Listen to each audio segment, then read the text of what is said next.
Hello YouTube, this is Dexter Nolan with a brand new deck profile. Today I'll be bringing you Geargia, which is a deck that just got buffed a slight bit by the ban list. Geargia is back at 3, which is one of the most powerful cards in the deck. I do think this deck and Geargia especially have been power creeped a lot since back in that previous format, over a year ago now I think it is. And I just don't think it can keep up as well, so I don't think it'll be tier 1 or anything. However, it does now have an extremely powerful matchup against Shaddolls and Burning Abyss and all those decks that really got hit badly, like Necros. Other than that, there's not much to say, so let's get straight into the deck profile. I'm missing 3 cards from the extra deck, which I'll go over. Because of Exiton being banned, I now have lost 2 extra X spaces.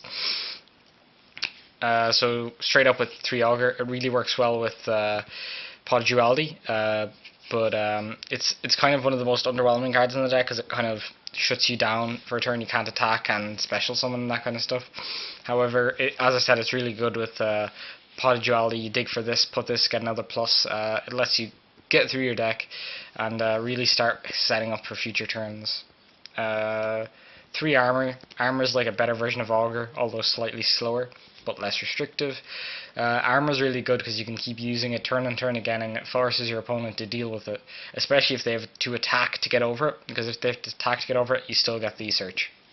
3 Geargia Accelerator, it's usually what you search to make your plays. It allows you to get that special summon, and often if you can put a board presence up, you can keep getting this back as off of Geargia decks, use it as a material, detach it as a material, and add it straight back to your hand. It's really powerful.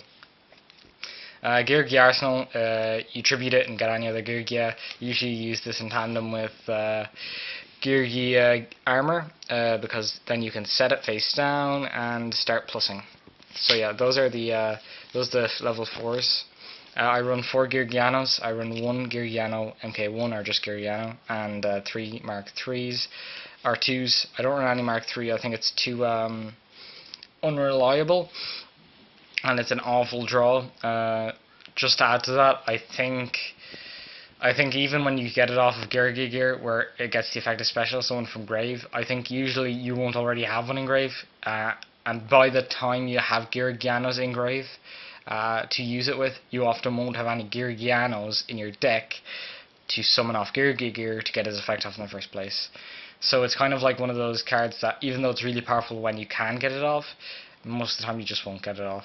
And even when you do get it off, and it is powerful, like, it's an extra level 3, and a level 3 isn't going to do much for you, especially when you don't have the space in your extra deck for those kind of plays. And finally, for the monsters, I run 2 Maxi.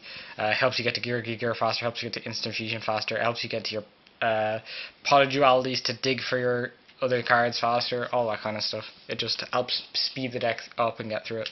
2 Instant Fusion, I don't run 3. It's kind of cloggy, we don't want the clogginess. 2 is enough. It's not super OP powerfulness, OPness that it is in other decks. It's just a 1 card rank 4. Which, when I say just, it's still pretty good. It's just not as good as it is in decks like Heroes or Mermaids. 3 Upstart Goblin helps you dig for your cards that you need, your combo pieces and your Geargia Gears, all that kind of stuff. Helps you get through those shitty traps, so you don't have to run as many of them. It helps you cut down to a 37 card deck, meaning you have to run 3 less bad cards to get your good cards.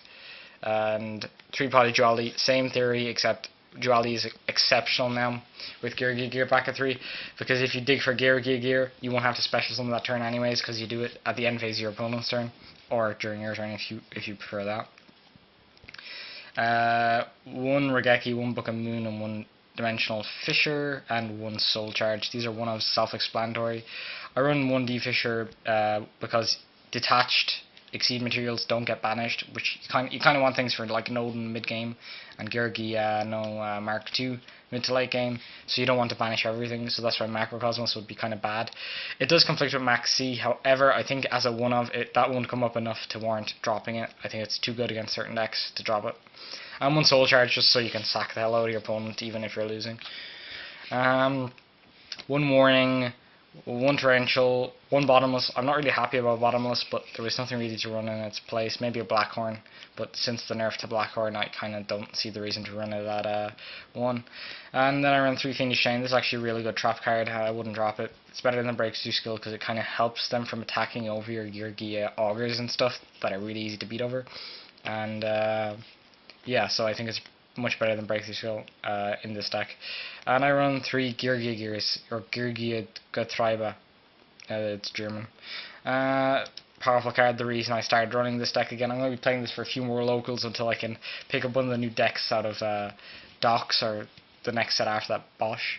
Also, Bosch is going to boost this deck's usability much more because of the fact it brings a lot of really good rank 4 options to the extra deck. And I think undoubtedly this deck can do a lot more than Satellar's can in terms of brokenness. It has a higher ceiling, it has higher combo plays, it has higher aggression. It just lacks the defense style Nova Alpha brings, but it has, I think, a bit more consistency now with throw it at 1. It actually really does.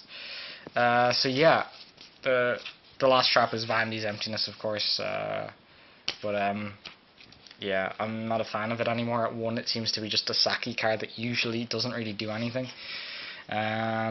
For the extra, I run 3 Gigantex, self-explanatory. 1 Emerald is like the 4th Gigantex. You can recycle one of these and maybe a couple of accelerators, or if you want a maxi or something, and get your draw. It just allows you to also dig for traps and stuff when you kind of don't really want a machine. Great card. I might even bump this to 2, but I kind of wanted to save my last 3 empty spaces for Diamond, Ptolemaeus, and Pleiades. So those are the 3 cards that I don't have yet that I'll have to put in with Extron going. I run 1 Dweller, 1 Rhapsody, 1 Ragnar Zero, 1 Soul of Silver Mountain, 1 Crown Gorgon, 1 Solent Arc, and 2 Nodin. I think that's a fairly good standard lineup, and yeah, as I said, these will be the Pleiades, Ptolemaeus, and Diamond, although I could go for Alucard, Cowboy, and maybe a second, or a Castell or something. Actually, I don't have Castells either. I sold mine. I was planning to pick them up with the tins, but I never got those tins because Nodin was in the other ones. So yeah, I don't know. I'll sort it out whenever I go to next locals, of course. But I'm pretty happy with how it ran. It was pretty good. I went 3-1. It was a very small locals. The only deck I lost to was Heroes. I beat a Heroes, and I beat a... I beat Heroes, I think it was Satellar Knights, and... oh, Geargia Mirror. I had a Geargia Mirror, which I won. He was running the one with all the sinkers, the BRAs, and that. I don't like that build. But yeah, thank you very much for watching, guys. This is Dexnome. You can PM me if you have any questions. You can comment below if you have anything to say about the deck. Like the video if you'd like the video. Subscribe if you want to see more from me. Otherwise, just ignore it, whatever. But thanks anyways for watching, guys, and peace out.